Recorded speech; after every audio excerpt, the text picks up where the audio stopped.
Hello everyone, I am Rajesh Meena. Resonance में आपका स्वागत है। यहाँ पर अपन 7th क्लास का जनरल केमिस्ट्री चैप्टर 1 है वो इसका सेकंड लेक्चर देख रहे हैं। फर्स्ट लेक्चर यहाँ पर अपन डिस्कस कर चुके हैं।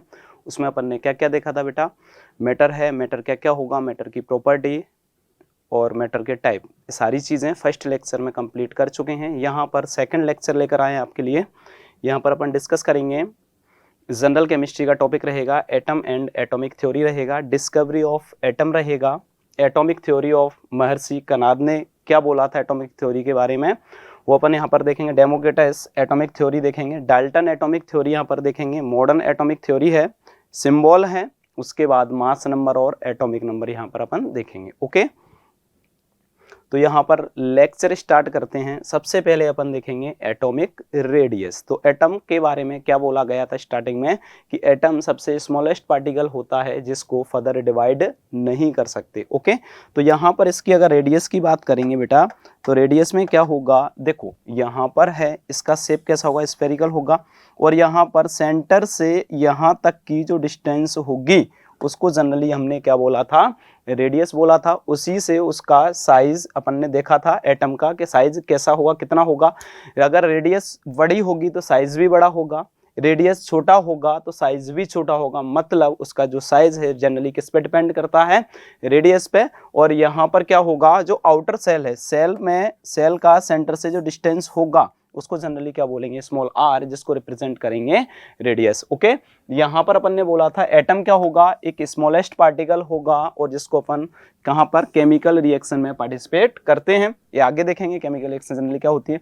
तो यहाँ पर अपन देखेंगे साइज ऑफ एटम है जनरली किसको रिप्रेजेंट करता है, तो किसको रिप्रेजेंट करता है बेटा, रेडियस को। या अपन बोल सकते हैं अगर एटम है तो वहां पर रेडियस किसकी ली जाएगी, एटम की ली जाएगी, तो उसको अपन बोलेंगे एटॉमिक रेडियस। देखो यहाँ पर जो एटम है, न्यूक्लियस है, सारे कैसे हैं, बहुत स्मॉल होते हैं, बहुत छोटे होते हैं। तो इनकी जो रेडियस को अपन मेजर करते हैं नैनोमीटर या एंगस्ट्रॉम में अपन मेजर करते हैं।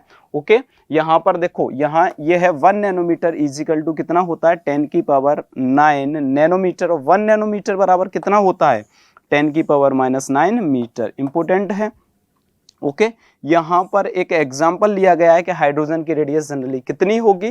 तो हाइड्रोजन की रेडियस अपन देखेंगे 0.037 नैनोमीटर। किसकी रेडियस है बेटा, ये हाइड्रोजन की रेडियस है। अगर इसको अपन एंगस्ट्रॉन्ग में देखेंगे तो कितना हो जाएगा, 0.37 एंगस्ट्रॉन्ग। और एंगस्ट्रॉन्ग और नैनोमीटर बहुत छोटी क्वांटिटी को मेजर करने के लिए यहाँ पर जो पैरामीटर है वो लिए जाते हैं।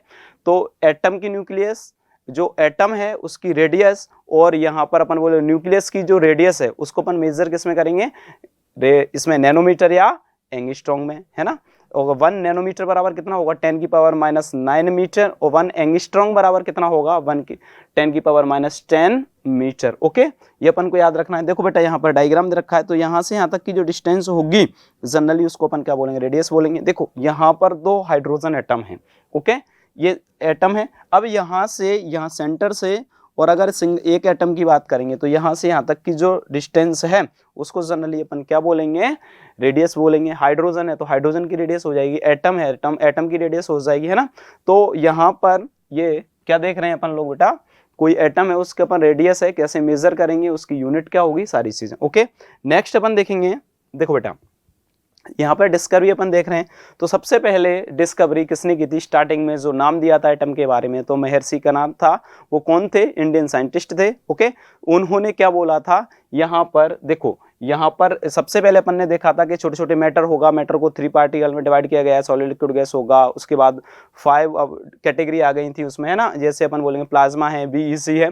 उसके बाद जो नेक्स्ट थ्योरी आई थी यहाँ पर कौन सी आई थी, महर्षि कनाद की आई थी। ओके, तो महर्षि कनाद ने इनको क्या बोला था, देखो महर्षि कनाद आया था, उसके बाद डेमोक्रिटस आया था। तो महर्षि कनाद ने यहाँ पर क्या बोला था, देखो उन्होंने क्या बोला था, देखो यहाँ सबसे पहले क्या बोला था, परमाणु बोला था। उन्होंने क्या बोला था, परमाणु। तो परमाणु या परमाणु नाम किसने दिया था, यहाँ पर महर्षि कनाद ने दिया था। इसके बाद अपन देखेंगे यहाँ पर डेमोक्रिटस आया, तो डेमोक्रिटस ने क्या बोला था बेटा, यहाँ पर बोला था, यहाँ एटम बोला था। तो एटम सबसे पहले किसने बोला था, या एटम वर्ड किसने दिया गया था, तो यहाँ पर बोलेंगे डेमोक्रिटस, है ना। जो एटम वर्ड है कहाँ से लिया गया है, एटोमोस से लिया गया है ना, जो कि ग्रीक वर्ड है। अनकटेबल मतलब जिसको अपन आगे डिवाइड नहीं कर सकते, है ना। ओके, इसके बाद अपन आगे देखेंगे, देखो यही थ्योरी है।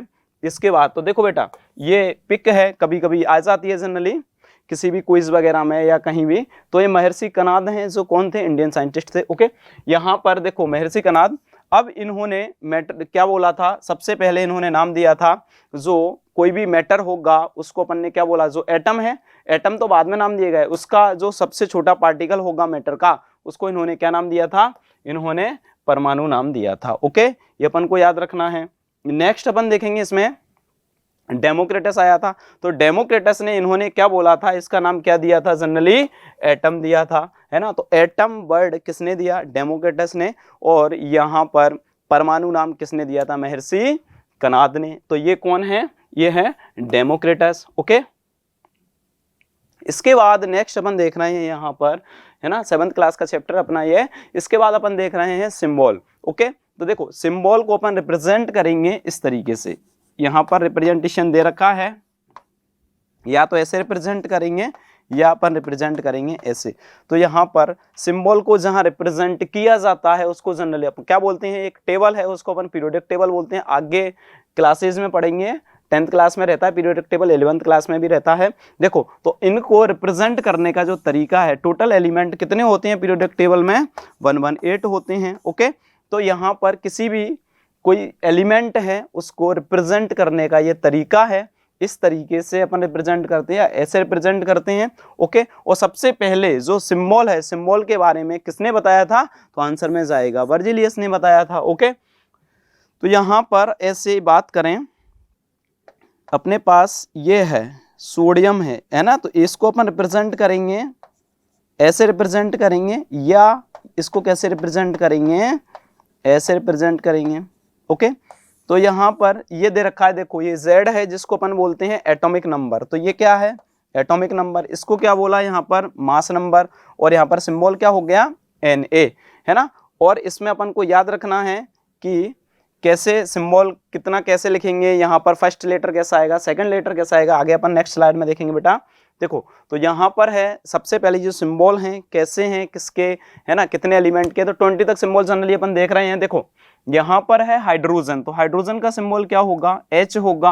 बेटा ये एटॉमिक नंबर है, एक बार मैं आपको बोल देता हूँ, एटॉमिक नंबर 1 से 20 तक, hydrogen, helium, lithium, beryllium, boron, carbon, nitrogen, oxygen, fluorine, neon, sodium, magnesium, aluminium, silicon, phosphorus, sulphur, chlorine, argon और पोटेशियम और कैल्शियम। ओके, 20 तक हो गए। अब इसके सिंबल देखेंगे, सिंबल में एक यहाँ पर एक छोटा सा रूल रहता है। देखो बेटा, यहाँ पर अगर हाइड्रोजन के सिंबल की बात करेंगे तो H रहेगा, अगर हीलियम की सिंबल की बात करेंगे, किसकी, हीलियम की, तो यहाँ पर रूल्स रहते हैं कि पहला वाला जो लेटर आएगा कैपिटल आएगा और सेकंड वाला कैसा होगा, स्मॉल होगा। अगर एल्यूमिनियम की बात करें यहाँ पर तो कैसा होगा, फर्स्ट वाला कैपिटल होगा, सेकंड वाला कैसा होगा, स्मॉल होगा। सोडियम की बात करेंगे तो फर्स्ट कैसा होगा, कैपिटल होगा, सेकंड कैसा होगा, स्मॉल होगा, है ना। इसके छोटे छोटे रूल्स होते हैं सिंबल के। ओके, देखो बेटा यहाँ पर हाइड्रोजन है, H से रिप्रेजेंट करेंगे, एटॉमिक नंबर 1 होता है। एटॉमिक नंबर यहाँ पर अगर अपन बात करें, ओके, तो एटॉमिक नंबर कहाँ होते हैं, वो पोजीशन जहां पर पीरियोडिक टेबल में इनको रखा जाता है। ओके, ये है ना। तो हाइड्रोजन है H, हीलियम का He होगा, लिथियम का Li होगा, बेरिलियम का Be होगा, बोरोन का B होगा, कार्बन का C होगा, नाइट्रोजन का N होगा, ऑक्सीजन का O होगा, सिंबल है ये। फ्लोरीन का F होगा, नियोन का Ne होगा, सोडियम का Na होगा, मैग्नीशियम का Mg होगा, एल्यूमिनियम का Al होगा, सिलिकॉन का Si होगा, फास्फोरस का P होगा, सल्फर का S होगा, क्लोरीन का Cl होगा, आर्गन का Ar होगा, पोटेशियम का K होगा और कैल्शियम का Ca होगा। ओके, तो ये सिंबल हैं डिफरेंट डिफरेंट टाइप के एलिमेंट्स के। तो यहाँ पर कहाँ तक देखा बेटा, 20 तक हमने इसको देखा है, 7th क्लास है, इतना ही अपने सिलेबस में जनरली। देखो नेक्स्ट अपन देखेंगे, यहाँ पर है तो फर्स्ट लेटर कैसा होगा, कैपिटल होगा, सेकंड कैसा होगा, स्मॉल होगा। ये बहुत सारी चीज जो आपको अभी एक्सप्लेन की थी। देखो अब यहाँ पर क्या होगा, कुछ लैटिन नेम है उनके अकॉर्डिंग इनके सिंबल भी दिए गए थे। जैसे पोटेशियम है तो पोटेशियम का सिंबल क्या, जैसे पोटेशियम पी से स्टार्ट होगा, सिंबल इसका के होता है, जो कहाँ से लिया गया है, कौन सी लैटिन लैंग्वेज से, मतलब कैलियम से, है ना। तो कैलियम होगा इसका मीन्स, तो यहाँ पर क्या होगा, सिंबल के होगा। आयरन है इसको लैटिन में क्या बोलते हैं, फेरम, तो इसका सिंबल क्या लिया बेटा, Fe लिया। ओके, इसके बाद यहाँ पर अपन देखेंगे ऐसे कॉपर है तो कॉपर का क्यूप्रम, लैटिन है क्यूप्रम है, क्यूप्रम का Cu ले लिया। सिल्वर का अर्जेंटम, अर्जेंटम का A और G ले लिया। ओके, यहाँ पर टिन का स्टेनम होता है लैटिन नेम, तो स्टेनम से Sn ले लिया। गोल्ड का ओरम होता है, ओरम ले लिया, ये है।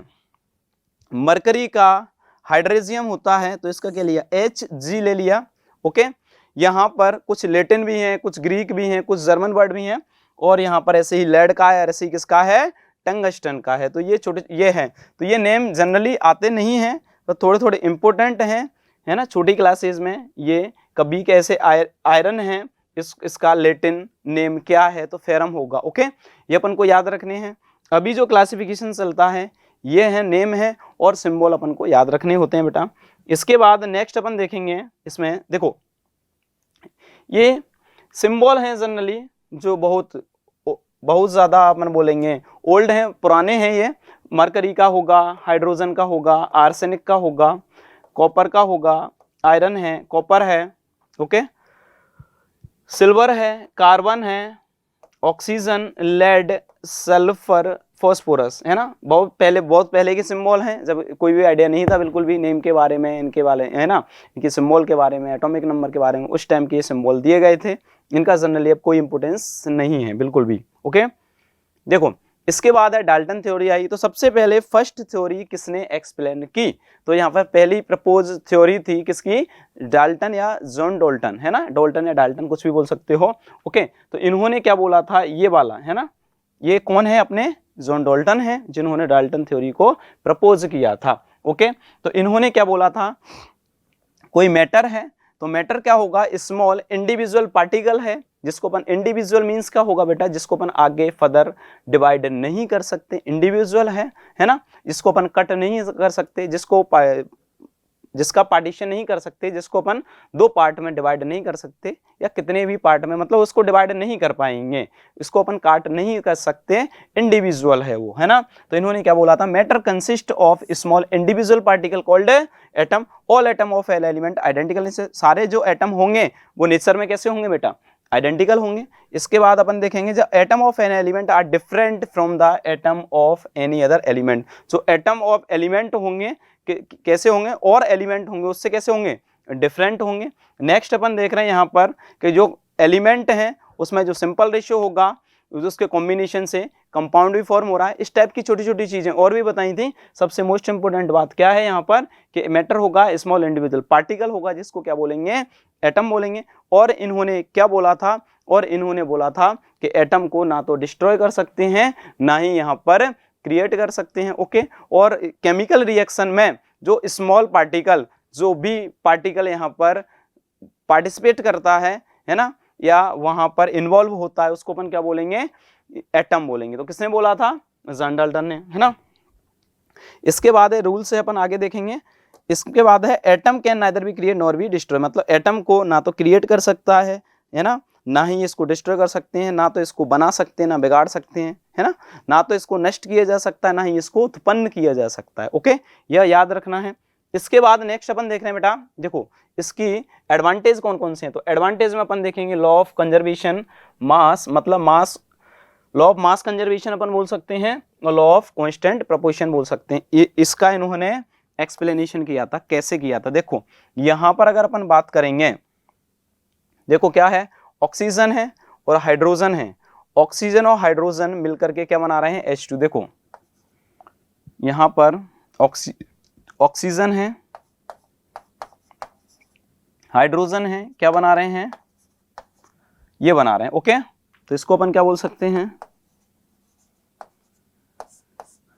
एक ऑक्सीजन, है ना। तो ऑक्सीजन प्लस H2 क्या बना रहे हैं, H2 बना रहे हैं। या नेक्स्ट एग्जांपल अपन देखें, CaO प्लस CO2 क्या हो जाएगा, CaCO3 हो जाएगा। तो इसमें क्या होगा, ये देखो बेटा, इसको अपन बोलते हैं रिएक्टेंट, इसको क्या बोलते हैं, प्रोडक्ट। तो यहाँ पर रिएक्टेंट और प्रोडक्ट दोनों का मास कैसा होगा, इक्वल होगा। इसकी बात करें, इसका मास कितना होगा, इसका जनरली जो मास होगा कितना होगा 100 होगा।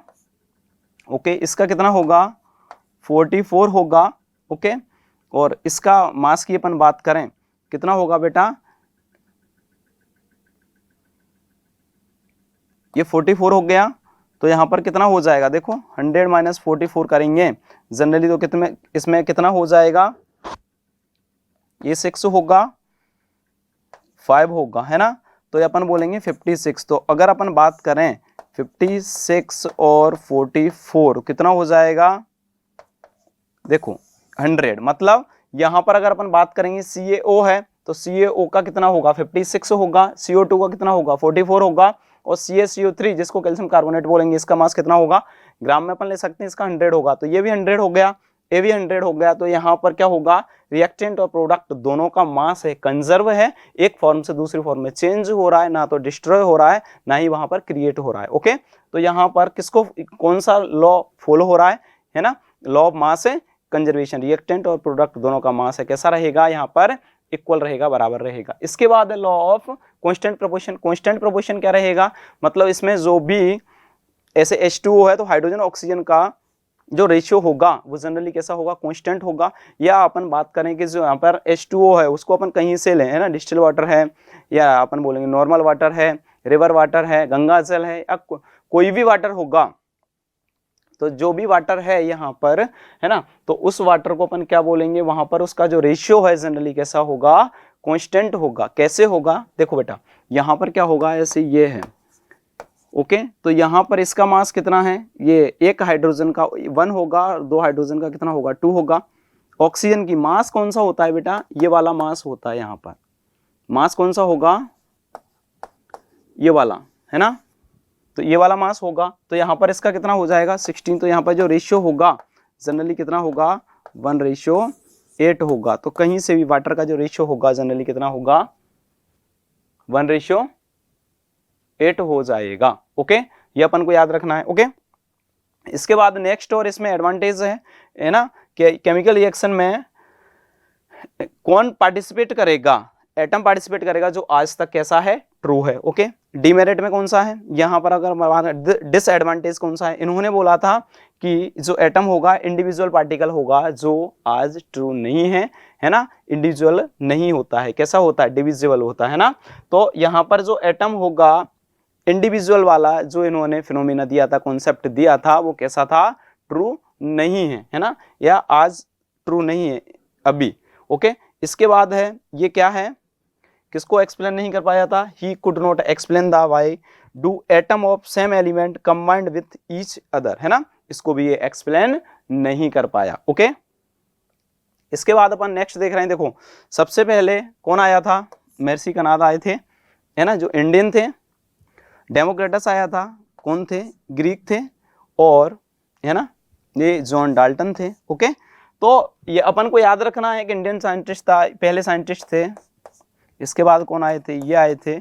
लेकिन जो फर्स्ट प्रपोज थ्योरी थी, ये मतलब यहाँ पर कौन से नंबर पर आ रहे हैं, 3rd नंबर पर आ रहे हैं, लेकिन यहाँ पर फर्स्ट प्रपोज थ्योरी थी वो किसने दी थी, जॉन डाल्टन ने दी थी। ओके, इसके बाद यहाँ पर मॉडर्न एटॉमिक थ्योरी की अपन बात करेंगे। ओके, तो मॉडर्न एटॉमिक थ्योरी में देखेंगे बेटा, देखो यहाँ पर सबसे पहले अपन बात करेंगे एटम है। ओके, और एटम के बाद एटम में 2 पार्ट होंगे, इनसाइड द न्यूक्लियस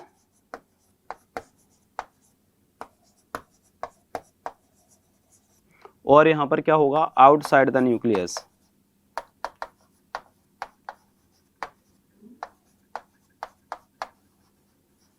ओके, तो इनसाइड द न्यूक्लियस यहाँ पर क्या होगा बेटा, है ना, इनसाइड द न्यूक्लियस होगा इसमें प्रोटॉन एंड न्यूट्रॉन। क्या होगा, प्रोटॉन होगा, न्यूट्रॉन होगा। आउटसाइड द न्यूक्लियस इसमें क्या होगा, क्या होगा, इलेक्ट्रॉन होगा, है ना। तो यहाँ पर प्रोटॉन होगा, इसका सिंबल क्या होगा P होगा, इसका सिंबल क्या होगा N होगा, और यहाँ पर क्या होगा E होगा, है ना। तो यहाँ पर प्रोटॉन है, न्यूट्रॉन है, और ये कौन है, इलेक्ट्रॉन है। अगर इसकी अपन डायग्राम की बात करें तो एटम में क्या क्या चीजें प्रेजेंट रहेंगी बेटा, देखो यहाँ पर है ये न्यूक्लियस है और न्यूक्लियस में क्या होगा, प्रोटॉन प्लस न्यूट्रॉन होगा और इसमें रिवॉल्व कौन करेगा, इलेक्ट्रॉन रिवॉल्व करेगा। तो ये किसका, ये क्या है, एक एटम है। तो एटम के इनसाइड क्या रहेगा, प्रोटॉन प्लस न्यूट्रॉन रहेगा। ये मॉडर्न एटॉमिक थ्योरी है वो दी थी, प्रोटॉन प्लस न्यूट्रॉन रहेगा और यहाँ पर आउटसाइड द न्यूक्लियस कौन रहेगा, इलेक्ट्रॉन रहेगा, है ना। तो ये इनसाइड वाला रीजन है, ये रीजन कौन सा है, न्यूक्लियस का है, इनसाइड है। और यहाँ पर एक्स्ट्रा सेलुलर रीजन भी बोला है, एक्स्ट्रा रीजन ये वाला है ना, न्यूक्लियस के जस्ट बाहर वाला रीजन। ओके, तो अपन को याद रखना है कि मॉडर्न एटॉमिक थ्योरी थी, एटम था, आउट इनसाइड द न्यूक्लियस कौन होगा, प्रोटॉन और न्यूट्रॉन होगा। जनरली एग्जाम में आते रहते हैं ये क्वेश्चन। और आउटसाइड द न्यूक्लियस कौन होगा, कौन रिवॉल्व करेगा, इलेक्ट्रॉन होगा, है ना। ये कैसे होगा, क्या होगा, अभी अपन देखेंगे।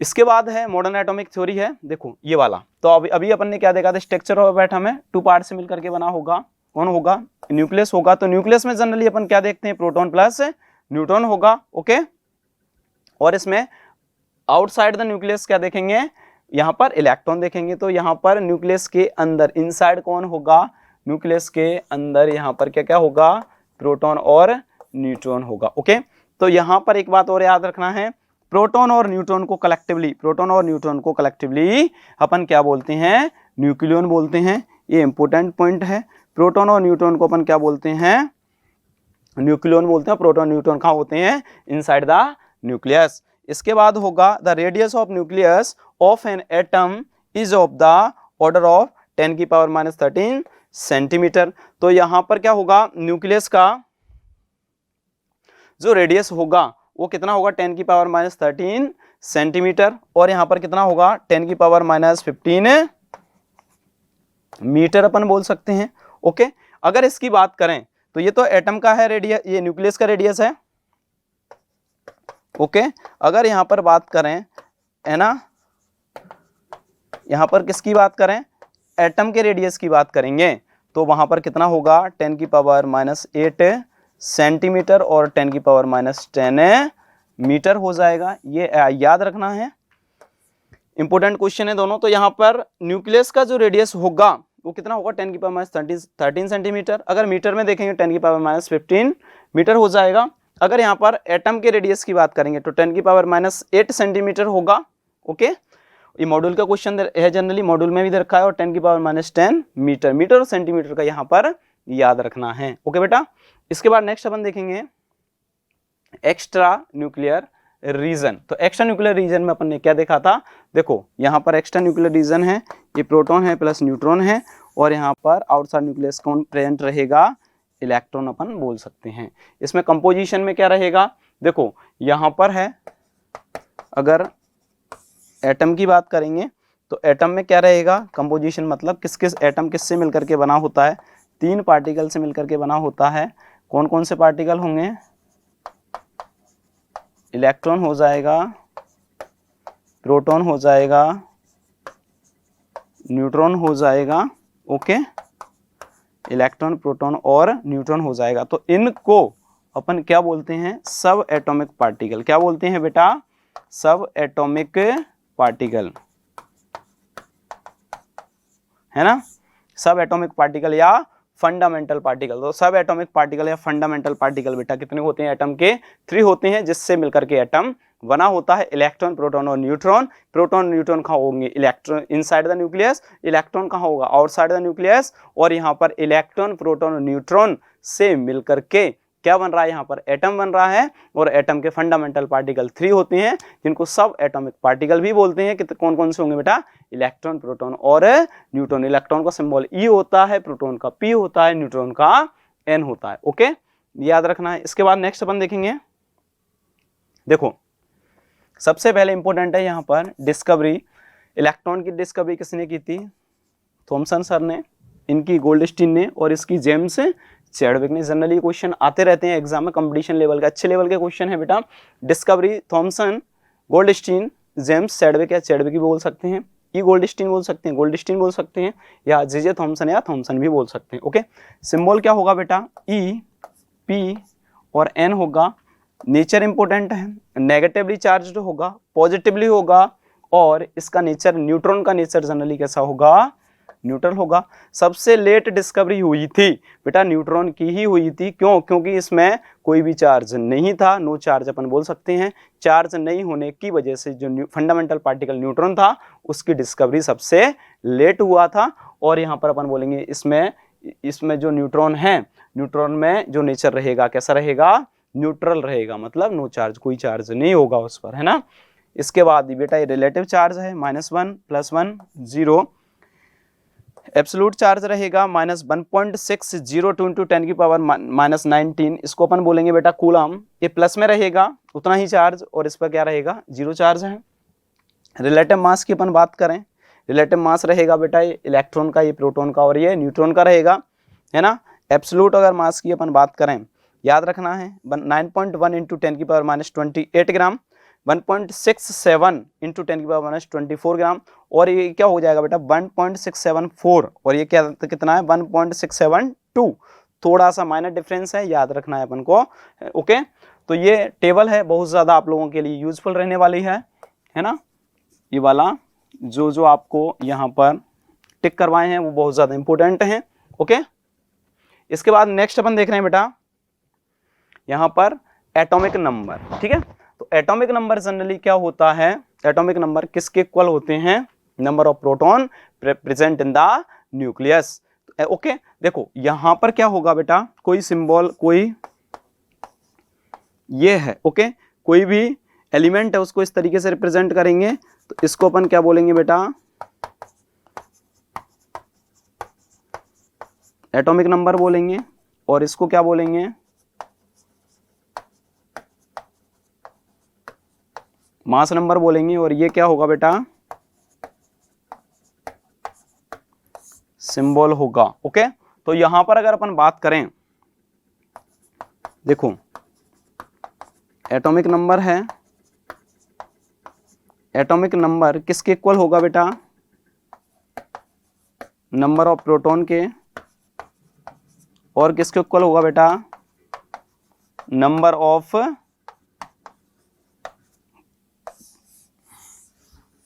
इलेक्ट्रॉन के। Z होगा किसके इक्वल होगा? नंबर ऑफ प्रोटॉन के नंबर ऑफ इलेक्ट्रॉन के। कहां पर होगा? इन न्यूट्रल एटम, है ना।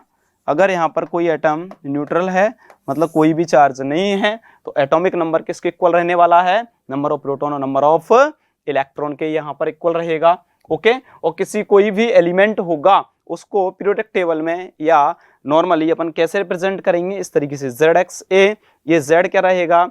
एटॉमिक नंबर है। एटॉमिक नंबर को किससे रिप्रेजेंट करते हैं बेटा? Z से। मास नंबर होगा उसको जनरली किससे रिप्रेजेंट करते हैं? X से, मतलब A से। ओके, और यहाँ पर कोई सिंबल होगा उसको X से रिप्रेजेंट किया हुआ है। सिंबल मतलब ऐसे Li है, हाइड्रोजन है, हीलियम है, लिथियम है। आगे अपन देखेंगे। अगर एक एग्जाम्पल अपन देखें यहाँ पर, तो देखो बेटा ये है 11Na23। तो यहाँ पर अगर अपन बात करें, देखो तो ये तो Z हो गया। Z मीन्स अपन क्या बोल सकते हैं बेटा? एटॉमिक नंबर हो गया। ये क्या हो गया? Atomic number. ये 23 हो गया बेटा। यहाँ पर क्या हो गया? मास नंबर हो गया। और यहाँ पर किससे रिप्रेजेंट किया है? A से रिप्रेजेंट किया है। और सोडियम इसका क्या हो गया? सिंबल हो गया। ओके, मतलब Na इसका सिंबल हो गया, सोडियम इसका नाम हो गया। ओके, तो ये सारी चीजें अपन को याद रखनी है किसमें? एटॉमिक नंबर में। नेक्स्ट अपन देख रहे हैं बेटा, देखो यहाँ पर है, ये वही है जो अभी आगे बताया था आपको। ओके, है ना। तो यहाँ पर कैलकुलेशन देखेंगे नंबर ऑफ इलेक्ट्रॉन, प्रोटॉन और न्यूट्रॉन की। तो यहाँ पर देखो एक बार और इसको रिपीट कर रहा हूं। एटॉमिक नंबर होगा, एटॉमिक नंबर है Z किसके इक्वल है बेटा?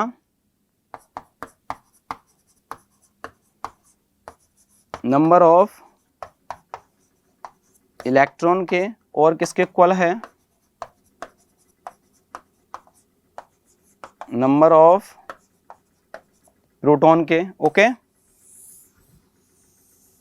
ये यहां पर कॉन्सेप्ट रहने वाला है। तो यहां देखो अगर अपन कैलकुलेशन की बात करें, तो यहां पर देखो एटॉमिक नंबर किसके? Number of electron, number of proton के इक्वल रहने वाला है। ओके, तो क्या बोल सकते हैं? ZE और यहाँ पर क्या हो जाएगा? P। ओके, तो इसमें कैलकुलेशन करने वाले हैं नंबर ऑफ इलेक्ट्रॉन, प्रोटॉन और न्यूट्रॉन का किस तरीके से अपन फाइंड करेंगे। ओके, तो सबसे पहले क्वेश्चन लेते हैं, नंबर ऑफ इलेक्ट्रॉन, प्रोटॉन और न्यूट्रॉन को अपन फाइंड करेंगे। कहाँ पे फाइंड करेंगे बेटा, 1h1 में, और कहाँ पर फाइंड करेंगे, 1h2 में। ओके, तो देखो यहाँ पर Z क्या रहने वाला है आपका 1, A क्या रहने वाला है बेटा ये वाला 1, और यहाँ पर नंबर ऑफ इलेक्ट्रॉन किसके इक्वल होंगे बेटा, Z के, मतलब 1, नंबर ऑफ प्रोटॉन भी किसके इक्वल होंगे बेटा 1 के। ओके, तो यहाँ पर Z, A इलेक्ट्रॉन और प्रोटॉन यहाँ पर कितने हो गए बेटा, ये वाला हो गया। अगर यहाँ पर अगर अपन बात करें बेटा, तो Z क्या रहने वाला है आपका 1, प्रोटॉन क्या रहने वाले हैं 1, है ना, इलेक्ट्रॉन क्या रहने वाले हैं 1, है ना, और यहाँ पर आपका A क्या रहने वाला है बेटा 2। ओके, ये अपन को याद रखना है। अगर अपन इसकी बात करेंगे, है ना, यहाँ पर अपन बात करेंगे, ये क्या है 1s3 है, तो 1s3 में अपन बात करेंगे, Z कितना हो गया, Z हो गया अपना कितना हो गया 1 हो गया, प्रोटॉन यहाँ पर कितना हो गया 1 हो गया, इलेक्ट्रॉन यहाँ पर कितना हो गया 1 हो गया, और यहाँ पर अगर A की बात करेंगे बेटा, A यहाँ पर कितना हो जाएगा, यहाँ पर 3 हो जाएगा। ओके, तो number of electron, proton, neutron और यहाँ पर एटॉमिक नंबर और मास नंबर किस तरीके से फाइंड करते हैं, क्लियर है आपका। ओके, अगर यहाँ पर अपन बात करेंगे 11 Na 23 की अपन बात करें, ओके, तो यहाँ पर देखो सबसे पहले अगर इलेक्ट्रॉन की बात करेंगे, तो इलेक्ट्रॉन कैसे फाइंड करेंगे बेटा, यहाँ पर 11 हो गया, प्रोटॉन की बात करेंगे वो भी 11 हो गया, है ना। अगर यहाँ पर इलेक्ट्रॉन, प्रोटॉन और यहाँ पर A की बात करेंगे वो कितना हो गया 23 हो गया, और Z मतलब एटॉमिक नंबर वो कितना हो गया 11 हो गया। तो ये सारी चीज़ क्लियर है, electron, proton, neutron, atomic number and mass number, है ना, ये क्लियर है आपका। ओके, अगर यहाँ पर बात करें 3Li7 में, तो देखो यहाँ पर क्या होगा, Z क्या होगा 3 होगा। ओके, A कितना होगा बेटा 7 रहने वाला है, इलेक्ट्रॉन कितने हैं 3 हैं, और प्रोटॉन कितने हैं यहाँ पर 3 हैं, है ना। तो आपका कितना जो भी यहाँ पर electron, proton, atomic number and mass number आपके क्लियर हैं किस तरीके से हम फाइंड करते हैं। ओके, इसके बाद मास नंबर है। ओके, देखो मास नंबर में क्या करेंगे बेटा, मास नंबर किस तरीके से फाइंड करेंगे, देखो आपको बताया था यहाँ पर ये है, तो ये क्या रहेगा बेटा, इसको अपन क्या बोलते हैं मास नंबर, है ना। इसको किससे रिप्रेजेंट करते हैं, A से रिप्रेजेंट करते हैं। ओके, तो यहाँ पर है जो मास नंबर है जनरली किसके इक्वल रहने वाला है,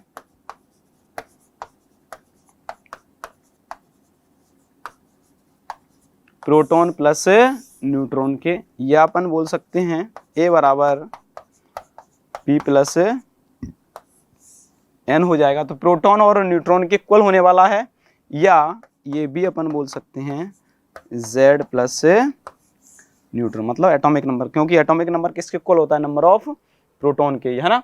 तो यहाँ पर अगर मास नंबर की बात करें ऐसे, ओके, अगर कोई एग्जांपल लें 3Li7 की यहाँ पर बात करें, ओके, यहाँ पर, या अपन बोलें ओके ये एग्जांपल नहीं लेकर के, अगर यहाँ कोई एलिमेंट है, ओके, एलिमेंट में देखो यहाँ पर प्रोटॉन उसके कितने दे रखे हैं 3 दे रखे हैं, न्यूट्रॉन वहाँ पर कितने दे रखे हैं आपके 4 दे रखे हैं, तो यहाँ पर इन दोनों को प्लस करेंगे तो वहाँ पर A आएगा और वो कितना होगा 7 होगा। और एलिमेंट की बात करेंगे यहाँ पर कौन सा हो जाएगा बेटा, यहाँ पर लिथियम हो जाएगा। ओके, तो इस तरीके से यहाँ पर अपन मास नंबर देते हैं। तो मास नंबर के लिए मास नंबर की कैलकुलेशन आती है तो वहाँ पर क्या होगा, प्रोटॉन और न्यूट्रॉन दोनों दिए होंगे क्वेश्चन में, और उससे क्या मास नंबर या A फाइंड करवाएगा। ओके, ऐसे बात करें, अगर नेक्स्ट क्वेश्चन लें, यहाँ पर अगर कोई X है सिंबल है, ओके, और वहाँ पर बात करें X है, प्रोटॉन कितना दे रखा है 2 दे रखा है, और यहाँ पर न्यूट्रॉन कितना दे रखा है 2 दे रखा है। ओके, तो यहाँ पर अगर A आएगा तो बेटा क्या आएगा, प्रोटॉन प्लस न्यूट्रॉन 2 + 2 हो जाएगा, तो कितना हो जाएगा 4, और वो एलिमेंट कौन सा होगा, लिथियम होगा। तो यहाँ पर प्रोटॉन और न्यूट्रॉन से यहाँ मास नंबर कैसे फाइंड करते हैं, आपका क्लियर है ये कैलकुलेशन। ओके, इसके बाद नेक्स्ट अपन देखेंगे बेटा यहाँ पर नंबर ऑफ न्यूट्रॉन। तो नंबर ऑफ न्यूट्रॉन की अगर बात करेंगे तो यहाँ पर एक आपका फॉर्मूला रहता है, नंबर ऑफ न्यूट्रॉन बराबर ए माइनस जेड, या अपन बोलेंगे नंबर ऑफ न्यूट्रॉन बराबर क्या होगा बेटा, mass number. Okay, mass number minus atomic number, mass number minus atomic number, इसका फॉर्मूला हो रहने वाला है। ओके यहाँ ओके, तो इसको अपन कैसे देखेंगे बेटा, नंबर ऑफ न्यूट्रॉन कैसे फाइंड करेंगे कि नंबर ऑफ न्यूट्रॉन में से मास नंबर में से क्या अपन लेस कर देंगे, एटॉमिक नंबर। जैसे यहाँ पर बात करें 11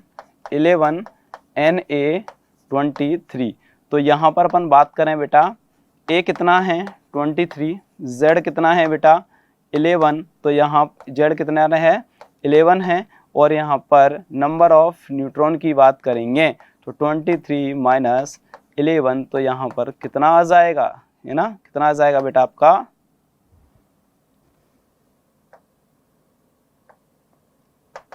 तो कितना आ जाएगा आंसर आपका 12 आ जाएगा। तो 12 क्या होगा आपके नंबर ऑफ न्यूट्रॉन। ओके, इसको एक साथ अभी देखेंगे, number of electron, proton, neutron, सारी चीजें एक साथ देखेंगे। इसके बाद है यहाँ पर एक टर्म आती है जो अभी बताया था आपको, न्यूक्लियॉन। तो न्यूक्लियॉन में अपन क्या बोलते हैं बेटा, न्यूक्लियस हो जाएगा प्रोटॉन प्लस न्यूट्रॉन। तो प्रोटॉन प्लस न्यूट्रॉन को, ये छोटी छोटी टर्मिनोलॉजी हैं ओके, जो काफी इंपोर्टेंट रहने वाली हैं आपके लिए। तो यहाँ पर न्यूक्लियॉन मतलब क्या हो जाएगा, प्रोटॉन प्लस न्यूट्रॉन, उसको अपन क्या बोलेंगे, न्यूक्लियॉन अपन बोलते हैं कलेक्टिवली।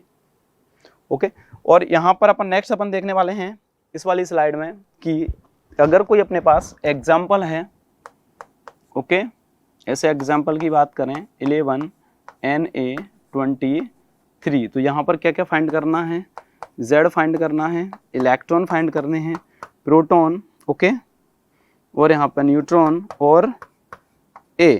ओके, ये सारी कैलकुलेशन अपन एक साथ देखेंगे। देखो Z बराबर यहाँ पर अपन ने देखा था बेटा, यहाँ पर फॉर्मूले लिख लेते हैं एक बार। Z बराबर इलेक्ट्रॉन होगा और प्रोटॉन होगा, है ना। Z क्या है, एटॉमिक नंबर है, number of electron number of proton के इक्वल होता है। ओके, और नंबर ऑफ न्यूट्रॉन की बात करेंगे तो नंबर ऑफ न्यूट्रॉन की बात करें यहाँ पर तो क्या हो जाएगा, यहाँ पर A माइनस Z हो जाएगा। देखो नंबर ऑफ न्यूट्रॉन मतलब mass number minus atomic number रहने वाला है। ओके, इसके बाद नेक्स्ट फॉर्मूले की बात करें यहाँ पर A बराबर क्या होता है, मास नंबर, और यहाँ पर क्या होगा, प्रोटॉन प्लस न्यूट्रॉन। तो ये फॉर्मूले काफ़ी इंपॉर्टेंट रहने वाले हैं आपके लिए। एटॉमिक स्ट्रक्चर चैप्टर रहता है आपका, ओके, 11th में भी है, 9th क्लास में भी है, और अभी आप कौन सी क्लास का देख रहे हैं बेटा, 7th क्लास का है। अच्छे लेवल के क्वेश्चन हैं सारे। ओके, आप लोग है वीडियो शेयर भी कर सकते हैं, लाइक कर सकते हैं, कमेंट कर सकते हैं, है ना। और ये वीडियो देखने के लिए आप लोगों के लिए thank you so much. Okay, ऐसे ही आप लोगों के लिए अच्छे वीडियो कॉन्सेप्ट के लाते रहेंगे, है ना। तो देखो यहाँ पर है Z बराबर क्या होगा 11, इलेक्ट्रॉन कितना होगा 11, प्रोटॉन कितना होगा 11, न्यूट्रॉन की बात करें इसमें से 23 माइनस 11 रहने वाला, या फॉर्मूले की बात करें N बराबर क्या होगा बेटा, यहाँ पर N बराबर होगा A माइनस Z, क्या हो जाएगा 23 माइनस 11, तो क्या हो जाएगा 12। ये मास नंबर की अगर बात करें प्रोटॉन प्लस न्यूट्रॉन, तो यहाँ पर जनरली अपन डायरेक्टली देख सकते हैं यहाँ से। ओके, अगर प्रोटॉन और न्यूट्रॉन, प्रोटॉन कितने हैं 11 है, न्यूट्रॉन कितने हैं 12 हैं, तो यहाँ पर मास नंबर कितना हो जाएगा 23। तो ये क्वेश्चन क्लियर है बेटा आपका कि 11 Na23 में से number of electron, proton, neutron, mass number and atomic number कैसे फाइंड किया। ओके, इसके बाद अपन बात करेंगे यहाँ पर, यहाँ अगर कोई और एग्जाम्पल लें 13Al27, ओके, तो यहाँ पर अगर Z बात करें, Z कितना होगा बेटा 13, नंबर ऑफ इलेक्ट्रॉन कितने होंगे बेटा 13, नंबर ऑफ प्रोटॉन कितने होंगे यहाँ पर 13। ओके, आप लोगों को आने लगा होगा। नंबर ऑफ न्यूट्रॉन की अगर बात करेंगे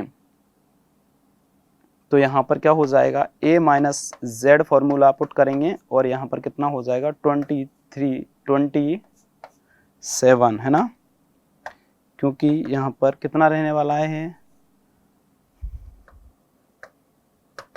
तो यहाँ पर कितना हो जाएगा 27 माइनस 13, तो कितना हो जाएगा 14 हो जाएगा। ओके, और ए की बात करेंगे तो ए बराबर मास नंबर क्या होगा, प्रोटॉन प्लस न्यूट्रॉन। ओके, और यहाँ पर प्रोटॉन कितना है आपका 13 और न्यूट्रॉन कितना है 14, तो यहाँ पर मास नंबर कितना हो जाएगा 27 है ना। तो आप लोगों का ये क्वेश्चन आपके क्लियर होंगे। ओके, तो ये number of electron, proton, neutron, mass number and atomic number है। ओके, उनकी कैलकुलेशन थी सारी बेटा, ये सारे फॉर्मूले थे। यहाँ पर एक बार और रिवाइज कर देता हूँ। एटॉमिक नंबर बराबर क्या होगा, जेड बराबर number of electron number of proton, neutron बराबर क्या होगा mass number minus atomic number, और यहाँ पर मास नंबर बराबर क्या होगा number of proton plus number of neutron. Proton और न्यूट्रॉन को जनरली अपन क्या बोलते हैं यहाँ पर, न्यूक्लियन। ओके, इसके बाद देखो एक बार सारा रिवाइज करवा देता हूँ।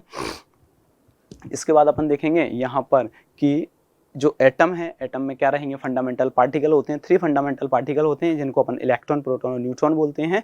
नंबर जो इलेक्ट्रॉन है अराउंड द न्यूक्लियस रिवॉल्व करता है, मतलब न्यूक्लियस के बाहर रहेगा, और इसमें प्रोटॉन और न्यूट्रॉन है न्यूक्लियस के इनसाइड है, अंदर रहेंगे। ओके, और 3 फंडामेंटल पार्टिकल सब एटॉमिक पार्टिकल से मिलकर के यहाँ पर क्या बना होता है बेटा, एटम बना होता है। ओके, और यहाँ पर ये कैलकुलेशन देखी थी, और इस लेक्चर में ने क्या क्या देखा था, सबसे पहले एटॉमिक रेडियस देखा था, उसके बाद एटम की डिस्कवरी कैसे हुई थी, सबसे पहले फर्स्ट साइंटिस्ट था जिन्होंने एटम के बारे में बताया था, महर्षि कनात था, उसके बाद डेमोक्रिटस था, उसके बाद एक थ्योरी आई थी उनको जॉन डाल्टन थ्योरी बोला था, उसके बाद जनरली अपने सिंबल देखे थे, उसके बाद मॉडर्न एटॉमिक थ्योरी देखी थी, उसमें क्या देखा था, एटम है 3 पार्टिकल से मिलकर के बना है, inside the nucleus, outside the nucleus part होते हैं उसके, इनसाइड द न्यूक्लियस रहेगा उसमें proton plus neutron, outside the nucleus रहेगा वहाँ पर इलेक्ट्रॉन, यहाँ पर प्रोटॉन पर पॉजिटिव चार्ज होगा, न्यूट्रॉन पर न्यूट्रल चार्ज रहेगा, और यहाँ पर इलेक्ट्रॉन पर नेगेटिव चार्ज रहने वाला है। इलेक्ट्रॉन की डिस्कवरी यहाँ पर किसने करी थी, थॉमसन ने, प्रोटॉन की गोल्डस्टीन ने, और यहाँ पर न्यूट्रॉन की जेम्स चैडविक ने। तो ये सारी चीज़ें यहाँ देखी थी, कैसे electron, proton, neutron, mass number और एटॉमिक नंबर को फाइंड करेंगे। ये अपना सेकंड लेक्चर था बेटा। थर्ड लेक्चर में हम लोग यहाँ पर देखेंगे यहाँ पर कि किस तरीके से यहाँ जो बोहर क्लासिफिकेशन था उन्होंने इलेक्ट्रॉन का डिस्ट्रीब्यूशन कैसे दिया, इलेक्ट्रॉन एक कॉन्फ़िगरेशन है। ओके, ये बहुत सारी चीज़ें हैं थर्ड लेक्चर में देखने वाले हैं। आपके लिए thank you so much. Okay बेटा।